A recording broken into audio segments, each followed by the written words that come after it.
What's good, everybody? My name is Alckemy. Welcome to the channel. Today we are going to be covering episode 4 of How to Byte featuring Audeka and Combustion Chamber. Our sound is this.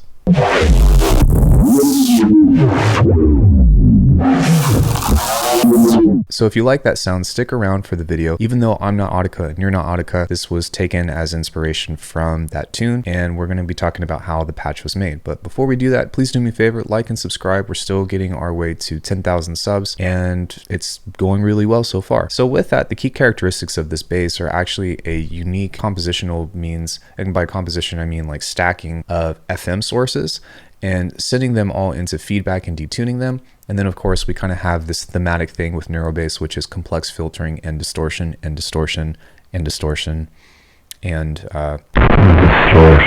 so let's go ahead and get into how this was done. So like I said, within the FM style of basses, the best thing that you can do is really just like set up a bunch of FM sources and pray. No, I'm just kidding.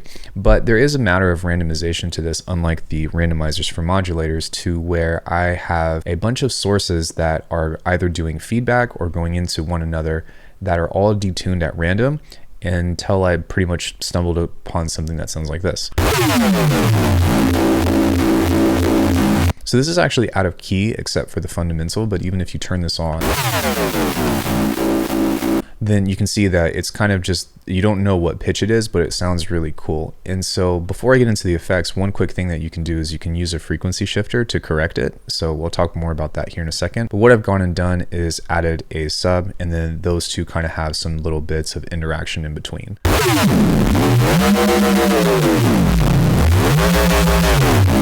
This is going to be really difficult to replicate exactly, but what you kind of want to do is just start with one FM source and map these to different parameters of the main oscillator, and then add another one, and then just kind of mess around. And then what you want to do is come into here for these other oscillators and start detuning these at different levels, at different tones, different harmonics, and all that stuff. And eventually you'll find something relatively similar. One thing that I've also learned about this is that typically if you use a square wave, it's actually going to work, not all the time, but it has a better chance of working. For example, if you use this with a saw wave,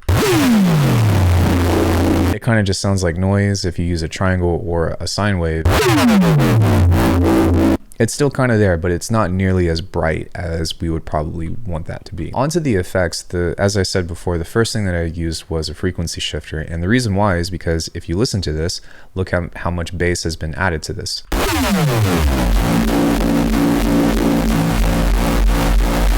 Suddenly the sub has returned to that. And what I did was I pretty much took the slice EQ here and I picked a fundamental, and I just used the frequency shifter to adjust the F note.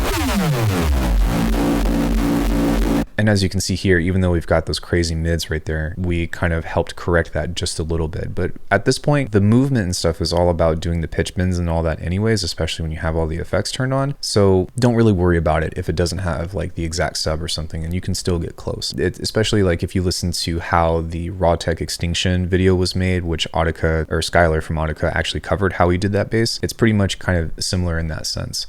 So following along that same path, we have a bunch of low end boosted here. And again, it's just trying to make sure that we have some kind of sub to bite onto.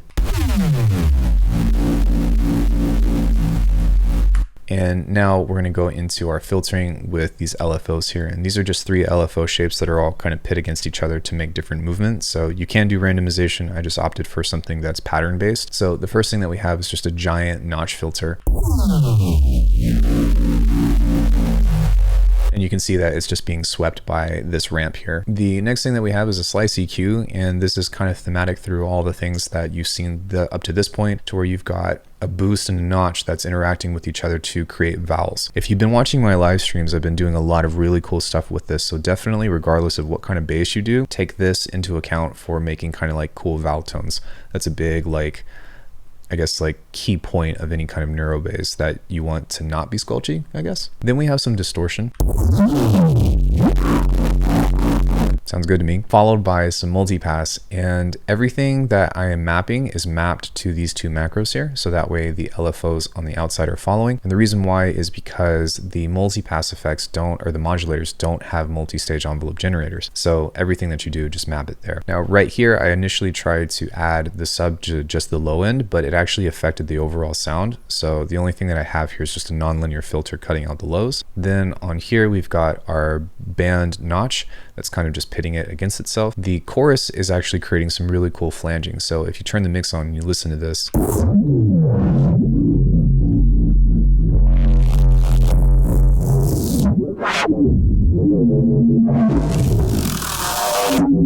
that tearing sound that you're listening to, that's actually the chorus. And what you do is you take the spread and you turn it all the way down and then mess with these three. I'd actually argue that this will probably sound better, but you kind of just mess with that until you get like a cool flanging sound. You can use a flanger, of course, but I just like the way the chorus sounds with that. We've added some overdrive, and then we've got a phaser that's modulating the cutoff. So it's kind of like phaser and flanger and like a comb filter and stuff all have a relationship with like them not exactly being a comb filter, but being related to. And so by kind of getting the frequencies in the right position, you can end up getting some really cool stuff with that too.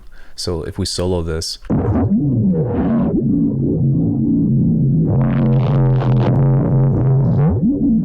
it's kind of hard to tell because you probably don't know what you're listening for, but long story short, it's pretty much just like almost a watery sound that sounds really cool. It almost makes it seem like the vowel isn't like cottonmouth or something, right? I don't know, it's just weird analogies. So the next thing that I have is just a filter up here with a bandpass followed by more distortion, and I'm being more liberal as I go higher up the frequency range because like, well, you can just distort the heck out of the high end and it won't really matter. So finally we have a reverb and a low pass filter over on the high band of this, so everything below 315 is being cut off, and then these are just pit to those same macros that we had on multipass, so that way they're still being followed by the LFO, so it's like LFOception or something. And then I'm actually pitting them against each other so that as the reverb turns on, the cutoff does the opposite. And you can replace this with randomizers and stuff too, but I just figured that that's what I would do in particular. We have an overall low pass filter that's following everything. And what this serves to do is to actually just serve as a downbeat bass. So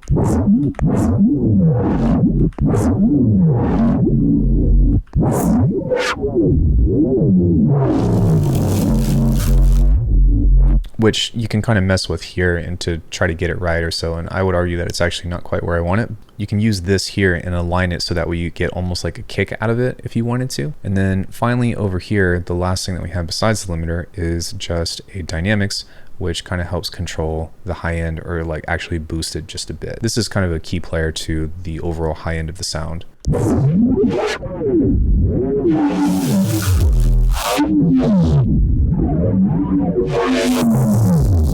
But really the cool sounds that I'm looking for is when the filter opens up and it actually sounds like everything is kind of tearing apart. I feel like that was one of the characteristics from like typical Audeka basses that really inspired me to try stuff like this. But I'd say that regardless of all the processing and stuff that I showed you today, if you can kind of get in the ballpark of just messing around with this, then you can just filter it. Even just a notch filter or a bandpass filter will give you something cool, and then distort it and then filter it again and then distort it, and there's your Audeka bass. And if Audeka is watching this by chance, thanks Skylar. Appreciate all of the inspiration that you've given me. I hope that I did this one justice. So thanks guys. If you have any suggestions for what you want me to do for a how to bite video, I've got a long list that's coming, but after that I'm sure to kind of take a look at what you guys have and definitely open to suggestions. But let me know what you guys think in the comments, and if you guys like this stuff, then do me a favor, like the video, give me a comment, and help support this series so that way I can keep making videos like that. And if you want to support the channel, I have a bunch of awesome stuff available on my website at alckemy.com. Some of it's free, some of it's paid, but either way, it's cool that you're here and that you guys have interaction with the channel. So thank you guys. I really appreciate everything, and I will see you in the next one.